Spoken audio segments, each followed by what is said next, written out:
And let me welcome again CEO and President of the Society for Human Resource Management.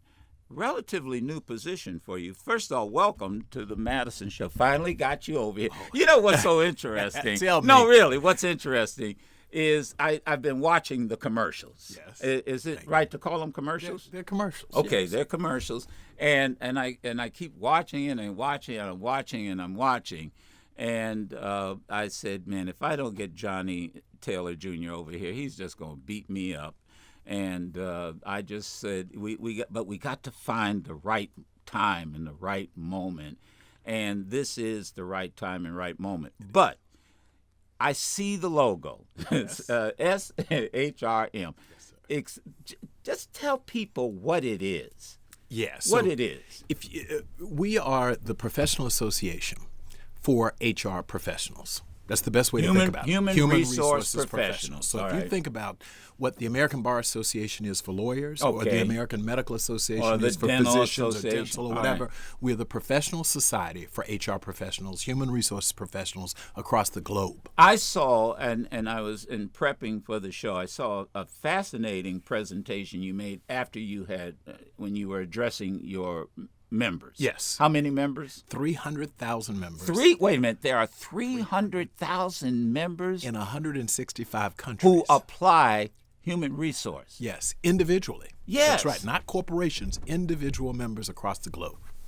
And you I was trying to think of the phrase that you used about them being aggressive. It wasn't the term Right. that you used, but you had a theme. Right. It's the stepping up of HR, essentially. And what do you mean by, because we got a lot of human resource people who listen to this show. That's Man, right. when we bring Thank up goodness. issues, they call. That's right. What has happened historically, if you think back about human resources as a profession, people, Yes. first of all, didn't think about it as a profession. It was the place that the secretary went, she sort of managed the office, payroll, et cetera. Right. So it was very personnel. It wasn't even called human resources. That's the point. It was called personnel. All right, Personnel, go ahead. right? Right. And so you did what people told you to do. You were there to serve people, and it was a very transactional sort of practice.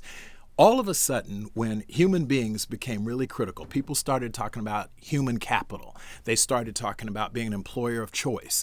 Companies said the difference between me making a computer and you making a computer is our people, because computers are computers. And so they said, oh my gosh, our differentiator is people. So we need experts in people to join our leadership teams, and thus the evolution of HR. The problem is a lot of HR people grew up in the personnel days. And there was no curriculum in colleges. That's right. There are now. That's right. And MBA programs, in fact, Yes. centered with Yeah. focuses Yeah. on focus areas on human resources. Is it because it's gotten more complicated? People have become more complicated, believe it or not. We all joke about the millennials. They think differently than Xers or boomers or whomever. Like, it's just a very different mindset. They want purpose in work. They want fulfillment. So it's not enough to just pay them and say, do as I say, or I'll fire you. They will walk off the job. Think about what we've seen. Just think publicly. Wayfair, Google. Employees just walk off the job collectively and say, if you aren't doing, Mr. CEO or Miss CEO, what I think you should do, if you're not aligned with me, I'm not going to work here. Period. And that's new. We've always had unions, so you had collective behavior, but you've never had individual employees demand You know, purpose. Johnny Taylor, that you remind me years ago. Where is Sherry? Where did she turn around somewhere? But there was this training session. You are what you were when. Do you Great. remember that? No, but I John, love you it. are what you were when. This was a man who advised. I lived in Detroit, and he talked about the different generation. Yes. And you brought this up about vacation. Older folk wouldn't take vacation That's right. because they grew up during the Depression. That's right. And younger folk, if I didn't get my vacation to go on my ski trip, then the company is going to have a problem. I'll leave and go find a company that will give me that vacation. And he started off really talking about hairstyle. It was during the long years of hippies. Yes. We're not going to employ folk who had long hair. Why? Why do y'all think? Because, you know why? Why? Because folks who managed companies in those days were World War I veterans, and it was unhealthy. Got it. That's where the doughboy haircut came from. Okay. So they didn't, and so their attitude: you are what you were when. I got it. Oh, interesting. See, that's right. You are what you were when. So the older managers, somebody with long hair came in. Well, I don't know if we're going to hire that person. That's right. And that's still, believe it or not, and that still happens. Yeah, there's still it persists. There's this concept of, people representing you now. So, and that's really, we've struggled, when you talk about the African American community, ethnic hairstyles. I knew I was going to take you there. Wait a minute, I've got this one. It's a real question, right? Look, now, so you walked into that. Gabriel Union. Yes. Have you been following this? I've been you following have to follow Yes, this. I have been following it. Her husband and the human whole resource show. folk in Hollywood are on this one. Yes. So she in essence was reportedly told, that her hair was too black. Now, I don't know what that, and I have a swear jar here, and I usually put $1 in when I swear, but I'm going to behave myself. I'd be rich then. What talk to me, because in listening to your presentation, you drew a distinction between diversity and inclusion. That's right. So, what's the difference? Well, first of all, diversity is the aggregation or the accumulation of a whole bunch of different people or things. That's simple. And guess what? In America, given that 50% of the K through 12 public school system children are black and brown, diversity is a given now. There was a time when we were significantly a minority, but now it's a majority minority population going forward. You can look at it from the birth rates, right? And who has children and who doesn't. So the reality is we're going to have diversity. Got it. Check.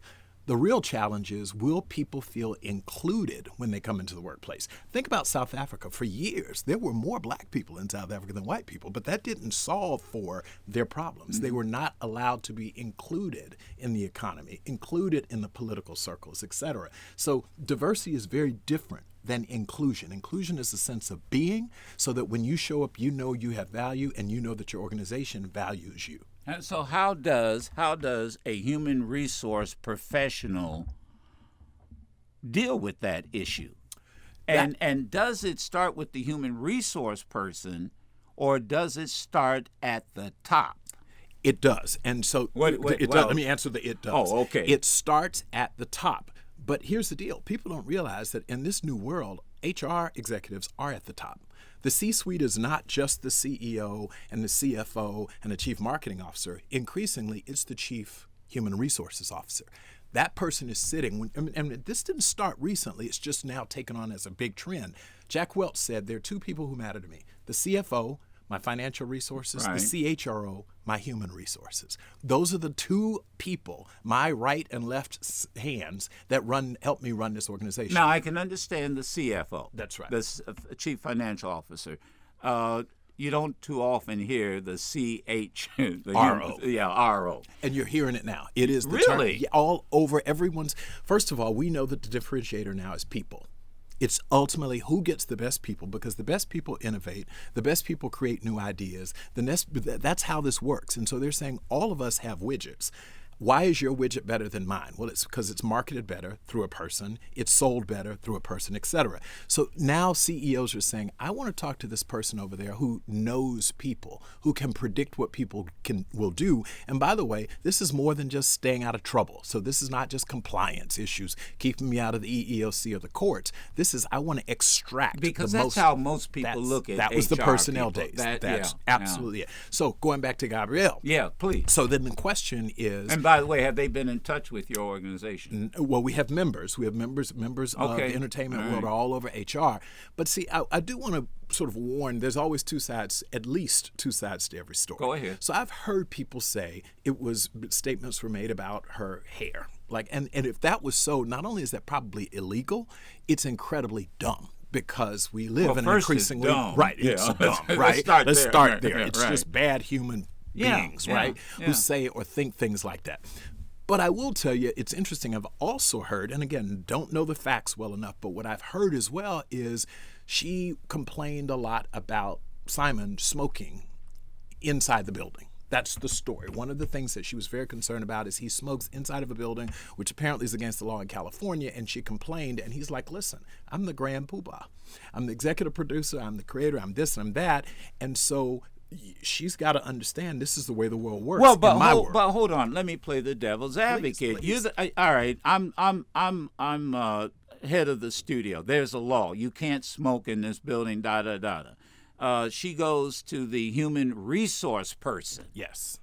Right. Yes. Okay. And she issues a I would think is a legitimate complaint. Yes. And he comes back. The human resource person calls the big, who do you call him? The big who, whatever. You call him in. The boss man. You call him in. Yes. And he says to the human resource person, excuse me, do you know who I am? Right. And now what you're the human resource person. Now what do you say to him? That's where HR is at its best. The best HR person can persuade him. Persuade him to do what? To do the right thing. To say, listen, I understand you want to smoke, and I get it. Everyone has their addictions, their vices, their whatever. But at the end of the day, we got 300 people out here who it's bothering. And literally, some of them have physical reactions to it. You're so nice. No, you have to. And let me tell you, and there's a way to have it. But wait a minute. But what if the big Kumba decides, I've wait a worked minute. for one of those. Huh? I've worked for one of those folks before. Remember, I came from the media world. I was at Viacom. Oh, that's I worked right. for Paramount That's right. Pictures. You I were worked at for John Viacom. Dolgen, Yeah. Sumner Redstone. I know these people. Yeah. Trust me. But what if you can't convince them? Then people have to make decisions. And that means Typically the employee says this is not the right place for me. This is not the right culture. And in those instances, if that company loses enough talent, and by the way, I'm watching what's happening right now. Right. It's going to be harder for them to attract talent going forward if this becomes the story. Yeah. That Simon is a despot, that he controls everything and he does it his way. But I want to make a fine distinction about something. All right. It may be against the law in California to smoke inside the building. Right. But the question is consequences. Is it a civil violation? It could be that California says if you smoke inside a building, every instance of it is $500 per instance you're caught. He may say, I'll pay for it. That's right. Okay, so now you don't have a legal issue in the traditional sense. It's just money. Now, if it said it's illegal and you can go to jail, different conversation. Yeah, but you could also, if I'm a human resource person, you could also the company could be sued. Oh, there's no question. You got OSHA violate. You have a whole bunch of issues. Yeah. But again, that's all money. Ultimately, the best way to appeal to people like that, and again, I came out of that industry. Right. You sit down and you say, we are trying to win the game, the very competitive Hollywood game. That means we need to keep the best talent. And if the best talent are bothered because you are using all of your control and power to do something that pisses off 90% of our employees, that's bad for business. Ultimately, I believe the free market will solve for this. You also said in your presentation that I had a chance to watch that the distinction between diversity and inclusion, and we're talking to Johnny C. Taylor, who, by the way, is the relatively new CEO president of the Society for Human Resource Management. And by the way, lines are open. I will get to your calls, I promise. You professionals out there, give us a call. Now would be a good time to do it before we go to the first break, because I'm going to keep you around a while. Love if it. You're yes. Okay. Glad to do it. He even brought his own posse with him. That's the only way I travel. My personal class. Look at he called and said, "Well, we got 6 folk coming." Man, There's 30 people in I here. had the president in here, and he didn't bring 6 folk. No, I'm just teasing. And glad to have them, by the way. I'm glad that they, and maybe afterwards they can take a tour of the building around and see our diversity and our inclusion. And that is diversity, inclusion. But you also said, you used the word culture. Yes. And I'm one of these folks who believe in America, we are, and you can play with this if you don't mind, we are all culturally conditioned to believe that white is superior and black is inferior. And the manifestation of that cultural conditioning is that black, brown are undervalued, underestimated, and marginalized. How do you change that culture? So I have a saying that I've used that's grammatically incorrect, so I know. Well, but let me, join the club. Join the club. But it says only us can save us. And meaning? Meaning, when you think about people of color, I have a 9-year-old daughter. It is my job to raise her up in such a way where she does not think that she's That's inferior. Right. You have to change her mentality. Not change it and from day one. Right. I was raised relatively poor. Neither of my parents attended college, etc. But I never thought I was poor. Right. There are a lot of same folks. way. So, I grew up same way. Right. Grandparents reared me. Totally. And nobody in the neighborhood thought we were poor. Nobody thought we were poor, Yeah. right? That's only something that family can do, Yeah. that this community can do for itself. I'm not waiting on, So anyone else to do So that what for what us. what do you do in a corporate world? Well, guess what? Yeah. If you had been raised with the healthy sense of self, Yeah. corporate America can't take that from you. I worked in largest corporations in America and in the UK. I worked for Compass Group, the largest, 8th largest company in the world at the time.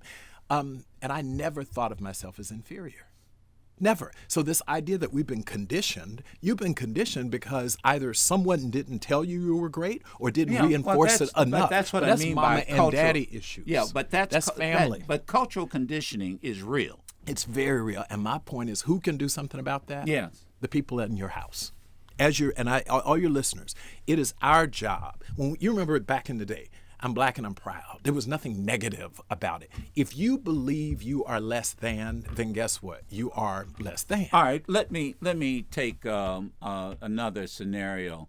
You have a discussion, huh? Oh, you have a discussion in the workplace. Black Lives Matter. Got it. And it creates division, discussion, whether it's in the coffee clutches or the room. And somebody says, that's a racist comment. Yes. And now this gets to human resources. Let me take you back. I'm taking you you straight. are. Yeah, Come I on, take you come back. on. So they say I'm going up to the human resource guy because I've got this fellow employer in the cubicle next to me, who is wearing a Black Lives Matter Yes. sign is tacked to my wall. Yes. And that's racist. I can't put up a White Lives Matter because that black person will say I'm being racist. Now what do you do? Joe, I had this happen actually recently. Really? I had an African-American employee come to me because another employee had a Make America Great Again hat in his cubicle. Well, I'm creating T-shirts that say "Make Us Better." Right. But go ahead. I got it. Make some money, brother. Go do you, right? Right. And so the black employee, African-American employee, came to me and said, that guy is racist. We have to forbid that. I said, ho. I said, last I checked, in your cube, you had a Black Lives Matter mug. Go ahead. So we need to talk about this. All right. If in fact you want to have the right and the freedom to express yourself, then we have to do it for everyone. So this is how this works. So how did what you we deal say with is we are a culture Right. that embraces people who have differing views and perspectives. Diversity of thought does not only apply as long as you agree with the person. As long as it is not hatred. Now, if it said, I hate one group over another, then we can have a conversation. Black Lives Matter doesn't say that other lives don't matter. And here's what I told folks here, one of our senior VPs. Black Lives Matter is not a statement of exclusion. That's right. That's what it doesn't It's a statement of focus. Got it. But then that means the problem with this argument all along, and you've got to be prepared to then hear other people's perspectives. So you can't come in and say, we can't allow this to be worn, a MAGA hat at the workplace because it represents X. It doesn't exclude either.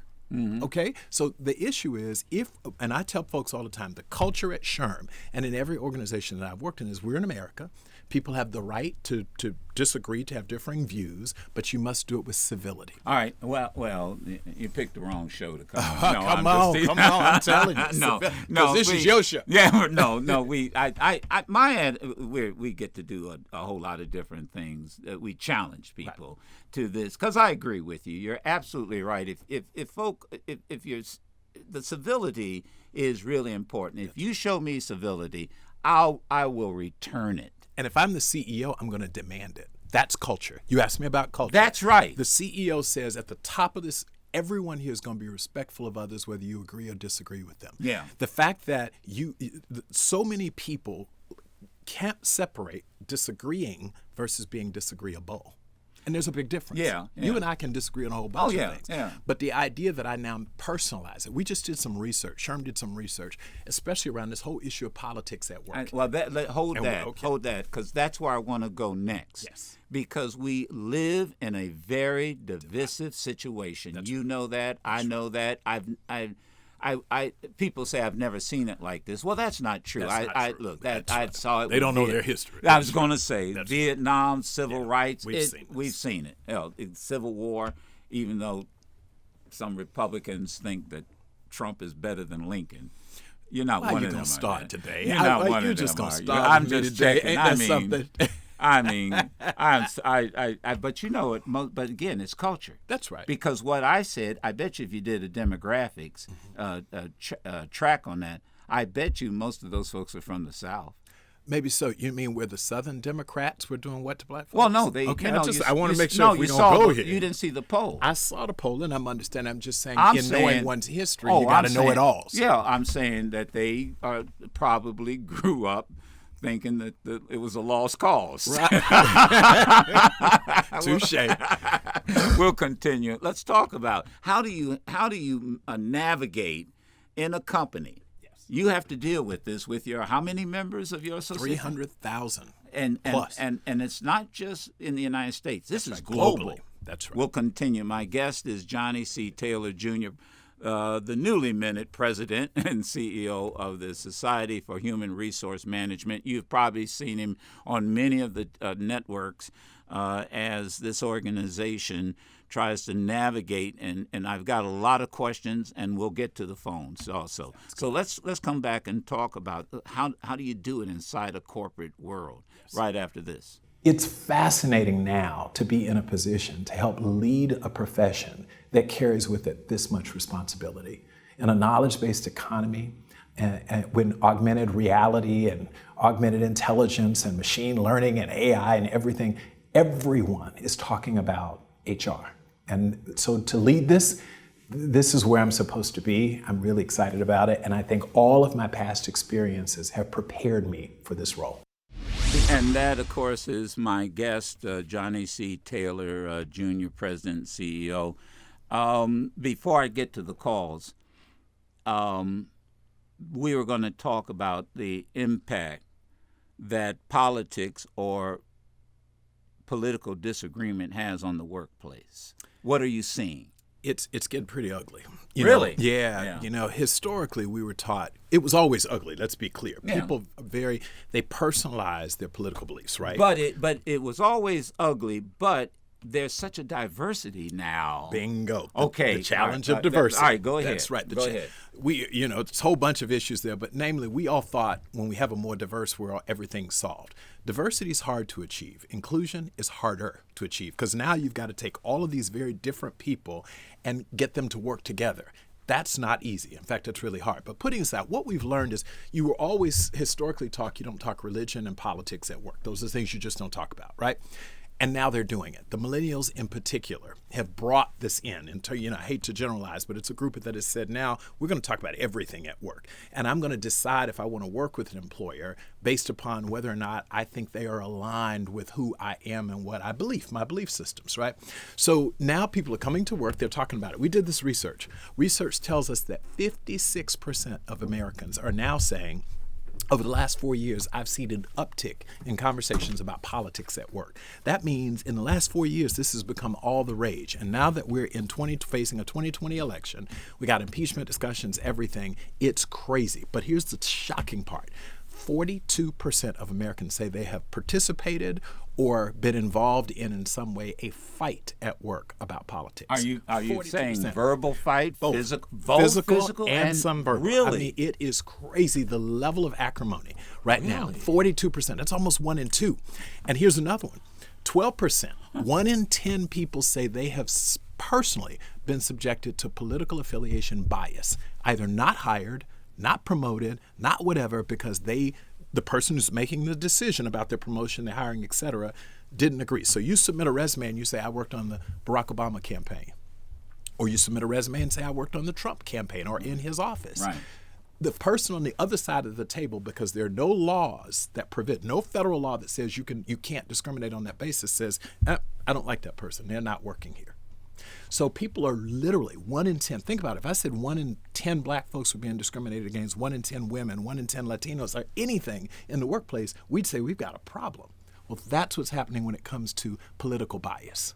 So, okay, now that you've described the problem, Mr. President, what do you tell your members? What do they do? What does this an all-important human resource person do? And then I'll go to the phone. So what it says is we've got to facilitate and own this. First of all, the idea facilitate and own the discussion around politics at work. In the past, HR said the rule is don't discuss it. Well, the fact of the matter is they're doing it anyway. So once you know that people are going to do it anyway, the most important thing you can do is facilitate those conversations so that people can navigate them properly. We now increasingly recommend line managers, people we call people managers, supervisors, directors, whatever. They're not in HR, but they have employees that report to them. We say bring them together in a conversation, say, listen, this is what our culture is. We allow people to disagree, but not be disagreeable. We're not going to let you cancel culture people. We're not going to let you yell people, shout at them because you don't agree with their opinion. This world says we've all got to live along. Because here's the fact of the matter. 66 million votes for Hillary, 63 million, I think it was, for Donald Trump. That means a whole bunch of people. Mm-hmm. You look to your left, look to your right. There's someone who doesn't agree with you. Right. And so if everyone has to agree with you, then we're not going to get anywhere because the country is divided. So what then? So what does a CEO? How does a CEO implement that? That's where the human resources professional comes in. Okay. The CEO says, I want a culture where people can bring their authentic selves to work, or where people tolerate, embrace differing points of view. CEO sets that tone. The CHRO, or the Chief Human Resources Officer's job then, is to ensure that people know how to do it. Unconscious bias training. We knew that unconscious bias appeared in the workplace, right? And we've had that training here. As you should have. Yeah, well, the same thing should occur. Remember, unconscious bias isn't limited to race or gender. No. It can be an unconscious bias around political affiliation. Yeah. So we have the tools in place to do it. It's just we never thought it was such a big issue. I have an unconscious bias. You're probably in that unconscious. No, I have an unconscious bias against young people who work in places and they don't speak to folk when they walk down the hallway, and I get freaking, and I did not putting $1 in the cuss jar, and they get. We're just saying that. I think that's a conscious bias. That's very conscious. You're acknowledging it's hella no, conscious. but it's conscious too conscious. You know it. All right, but I'm owning it. I just don't. You know what I'm saying? I always. Here's my position, and this is HR too. Yes. Be careful. You never know who you are dealing. I got a little juice around here, but I'm just saying, you say hello to somebody and you kids are going to grow up hunchback. I swear to God you are. Look at that. Looking down at that thing. And you say, are you walking to a coffee, our little coffee class? Good morning. And you know what? I mean, they don't do that anymore. But is that an HR issue? It's a real issue. It's a culture issue. Again, diversity, inclusion, culture. When I walked into your studios today in the first floor of the building, I was so cordial and nice to that security guard because I don't know. Well, let me tell you, right? They weren't going to let you in. Right. No, and I don't know if they're related to you. I don't know anything, but out of respect. See, that's the problem. That's right, because they'll call up here and say, well, Madison, I don't know who this is coming up. That's no, right. I'm just teasing. They probably would.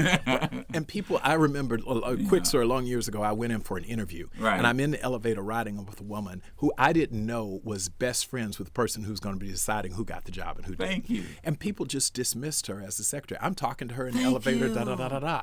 But that's the...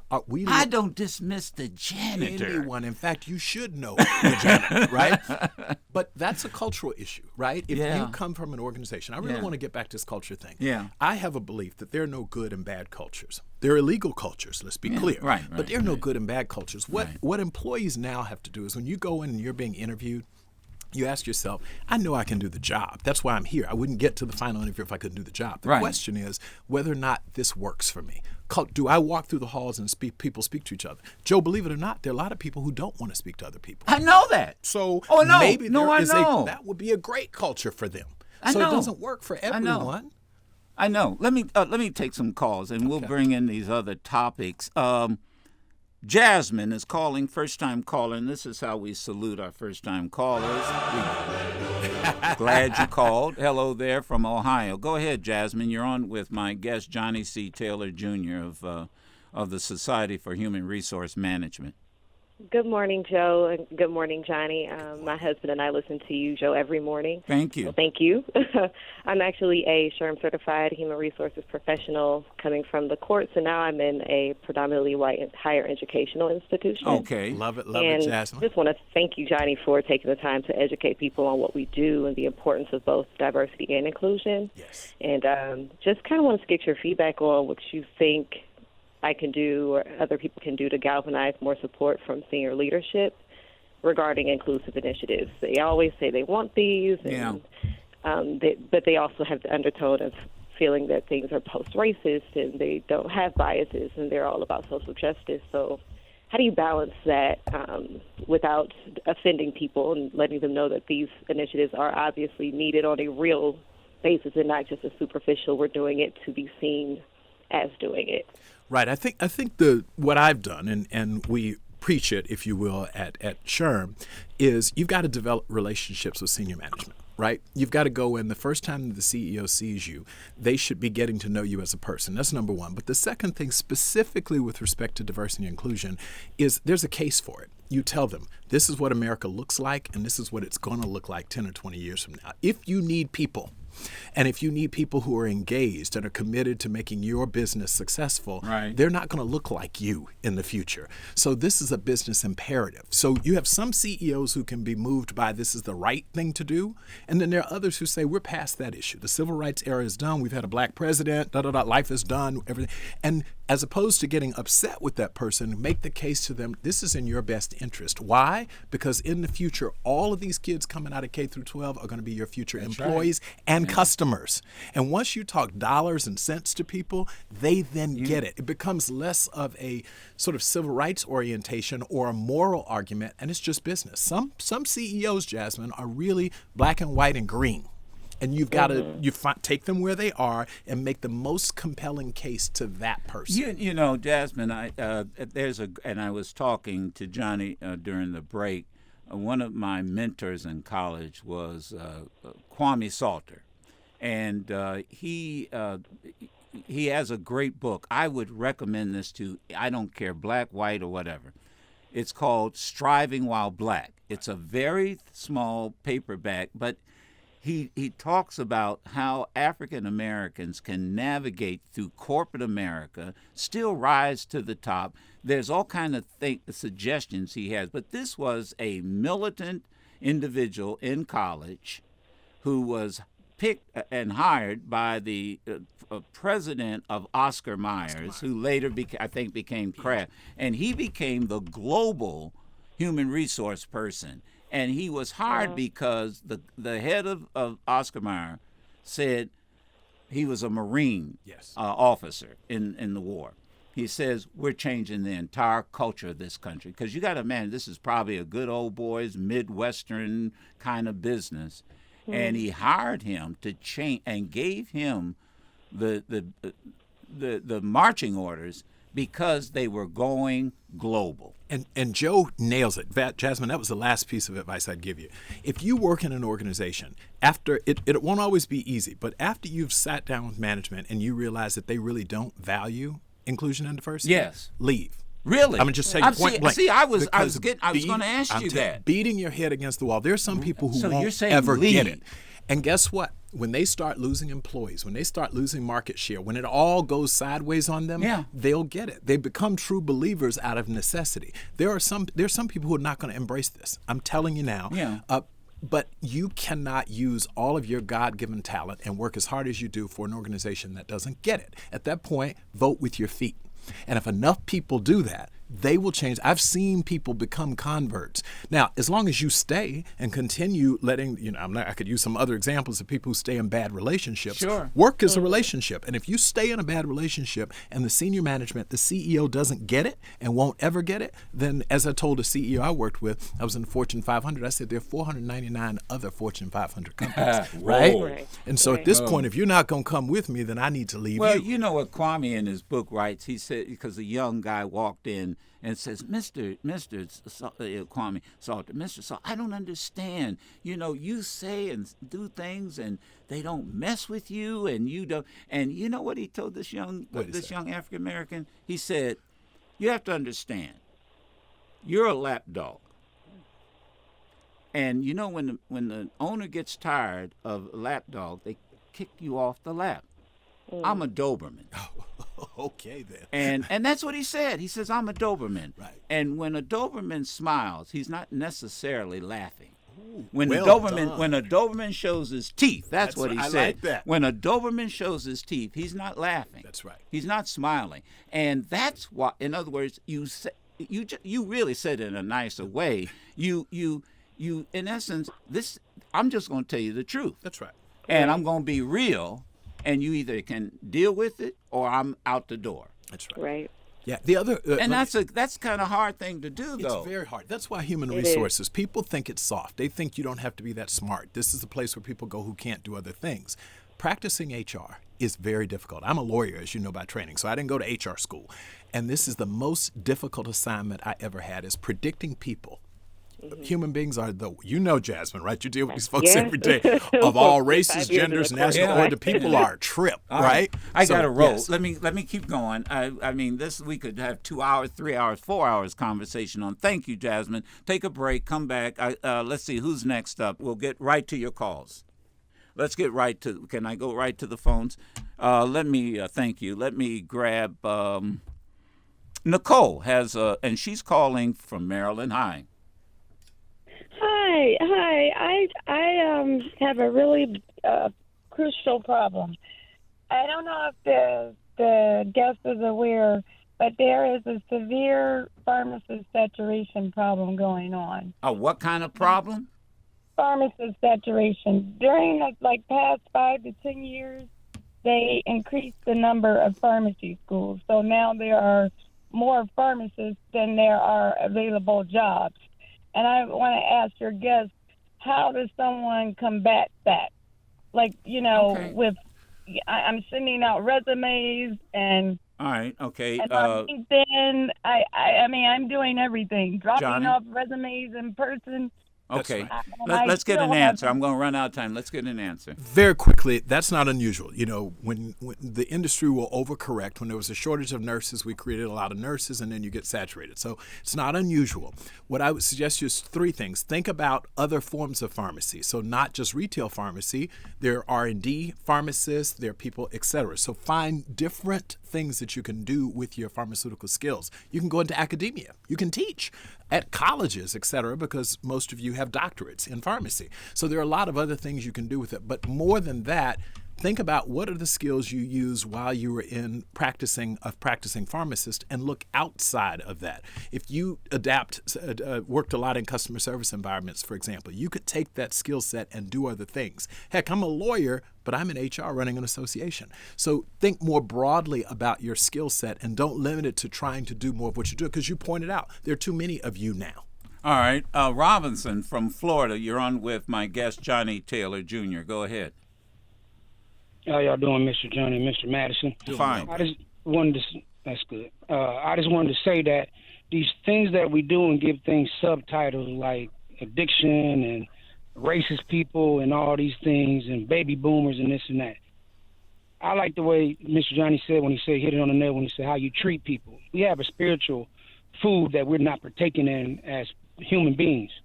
And the problem is when we come and talk to people, we talk to them with the seniority, or I'm privileged, or I can say what I want to say to you and your feelings doesn't matter. So when we get into this matter of politics and all that, all because you feel you're right about something, like you said, you're taking it personal.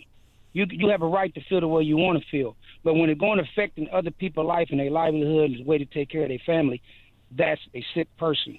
All right. I've been called the N-word down here in Florida a couple of times, and I tell them, hey, man, get away from me, you're sick. Yeah. I got nothing to say to you. If you don't like me, why you even talking to me? All right. Johnny? Well, and what we say about HR is the H in HR is about human. You keep forgetting this is about human beings. So your point's well taken, and we are encouraging people to be more civil in the workplace to each other and treat each other like human beings. Is it L'Oreal from New Jersey, first-time caller, who is an HR director, by the way. Hi. Hi. Thank you for taking my call. Thanks for calling. I just wanted to comment on the conversation that you were having earlier. And it's, being in HR for over 10 years, it's kind of hard to talk about politics in the workplace, because let's keep it real, for HR professionals, we're dealing with a whole lot of other BS going on. Opposed to the conversations about the politics. I do think that I do see the unconscious bias that's going on in the workplace, where they see stuff on the resumes and, to the point about working on different campaigns. I've always seen that people just take it off their resumes because they don't want to be discriminated against because they want a job. That's right. What are your thoughts on that? All right. No Johnny question. Taylor. Yes. I tell people to remove anything like that. And Really? Yeah. Okay. It's unless you know who you're interviewing with. Now, if you're going to interview with a Democratic congressperson, then you should say, I worked on a Democratic campaign. Right. But if you know you're going to go into a situation, do your homework on the person you're interviewing with first. You have to have about 8 or 10 different resumes, the same person. And you adapt those resumes to highlight different strengths, but also certain of your characteristics. But isn't that misleading? No, because you can't. Misleading We choose what goes on our resume anyway, right? There are a whole bunch of things I don't put on my resume. You don't want to take something off your resume that is critical, that really speaks to who you are. But things like this. When you worked voluntarily on a campaign, don't take the risk. I worked with a realtor. Real quickly. Got you. I was selling a house, and the woman came in, and I had some books of Hillary Clinton and Bill Clinton and Right. and she said, take it off, because 1 in 2 Right, customers yeah, is going yeah. to see that book on your Yeah. shelf, and we've And- had and people it's walk not- away and from a it- house. And it's not critical to the And job. it's not critical to the I job. got you. You know, Yeah. why limit your opportunities? We got to do this again. As you can see, we obviously got a few of your folk working. That's right. Let 30 seconds.